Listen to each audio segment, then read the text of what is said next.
Hello दोस्तों, एक बार फिर से मैं स्वागत करता हूं आपका पेट भर ज्ञान क्लासेस में। मैं हूं आपका दोस्त पीयूष। आज हम बात करेंगे माइक्रोसॉफ्ट एक्सेल में इफ फंक्शन के बारे में।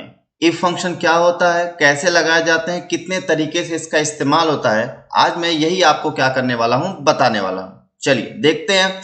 सबसे पहले मैं आपको बता दूं कि इफ फंक्शन एक्सेल में होता क्या है। इफ क्या करता है, इफ का मतलब होता है अगर, जैसा कि आप लोग जानते होंगे। इफ को हिंदी में हम क्या बोलते हैं, अगर बोलते हैं। इसमें क्या होता है, हमारा कंडीशन और स्टेटमेंट पे काम होता है। अगर हमारी लगाई गई कंडीशन पूरी हो जाती है तो एक्सेल हमारे दिए हुए पहले स्टेटमेंट को एग्जीक्यूट करता है, नहीं तो सेकेंड स्टेटमेंट को एग्जीक्यूट करता है। मतलब ये कि एग्जाम्पल के रूप में लिखें, जैसे क्या होता है कि रिजल्ट वगैरह बनते हैं तो उसमें फेल पास होता है। तो फेल पास बच्चा क्या होता है, किसी न किसी कंडीशन के आधार पे होता है। जैसे वो कंडीशन हम खुद लगा सकते हैं। कहीं कहीं होता है कि 50% के बराबर या उससे अधिक हो तो लड़का या लड़की पास है, 50% से कम हो तो क्या है, फेल है। वैसे यहां हमारे सामने दिया हुआ है, लिखा है calculate result if passing mark is 50। मतलब यह है कि अगर यहां पे 50 के बराबर या उससे अधिक लिखा हुआ है तो यहां पे पास लिख के आए, अगर 50 से कम लिखा हुआ है तो यहां पे फेल लिख के आए। चलिए देखते हैं कैसे लगाते हैं। सबसे पहले हम क्या करेंगे, इज इक्वल टू इफ, हम ब्रैकेट लगाएंगे। यहां पे पूछा, देखिए लॉजिकल टेक्स्ट, इसी के हिसाब से हमें चलना रहता है। सबसे पहले हमारा लॉजिकल टेक्स्ट यह है कि इस सेल में greater than is equal to 50 लिखा हुआ हो तो कॉमा, इन्वर्टेड कॉमा। मतलब कि अगर ये कंडीशन सत्य होती है, वैल्यू इफ ट्रू, अगर सत्य होता है तो यहां पे क्या लिख के आए, पास लिख के आए, नहीं तो फेल लिख के आए। इसमें क्या है कि इसमें आपको ये नहीं करना है कि अगर 50 से अधिक लिखा हुआ है तो पास आए, 50 से कम लिखा है तो फेल आए। ऐसा आपको दो बार नहीं लिखना है, आपको एक ही बार लिखना है। मतलब क्या करेगा, एक्सेल चेक करेगा, अगर इस B3 वाले सेल में 50 के बराबर या उससे अधिक लिखा रहेगा तो पास, नहीं तो फेल। जैसे हम इंटर करेंगे हमारा रिजल्ट आ जाएगा। अब यहाँ पे क्लिक करके आप पकड़ के इसको जैसे ही ड्रैग करेंगे, आप देखेंगे आपका सारा आंसर जनरेट हो जाएगा।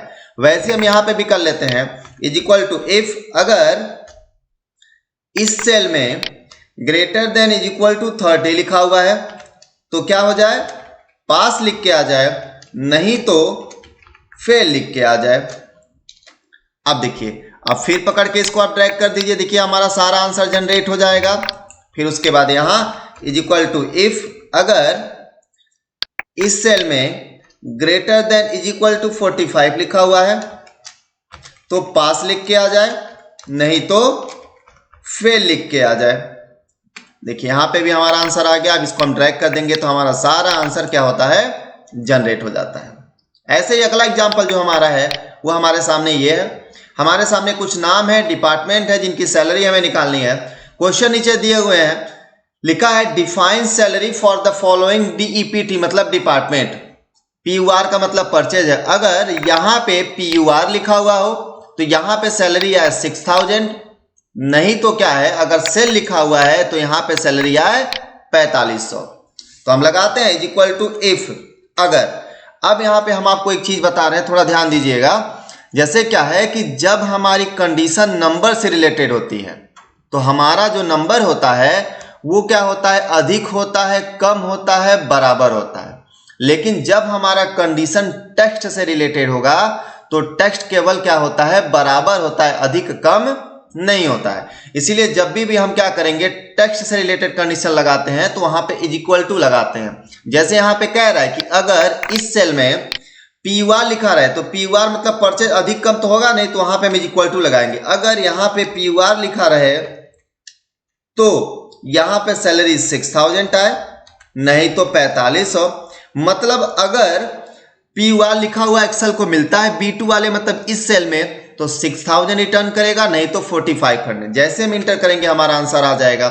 अब हम यहाँ पे क्लिक करके जैसे ही ड्रैग करते हैं तो हम देखेंगे हमारा सारा आंसर जनरेट हो जाता है। वैसे ही सेकंड दिया हुआ है, अगर PUR लिखा रहेगा तो 8000, नहीं तो 12000।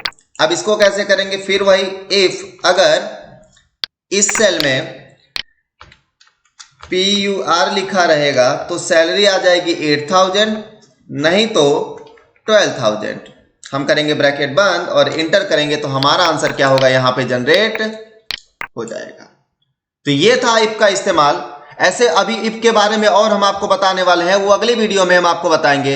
अगर वीडियो अच्छा लगा हुआ हो तो वीडियो को लाइक करें, ज्यादा से ज्यादा शेयर करें और सब्सक्राइब करना ना भूलें।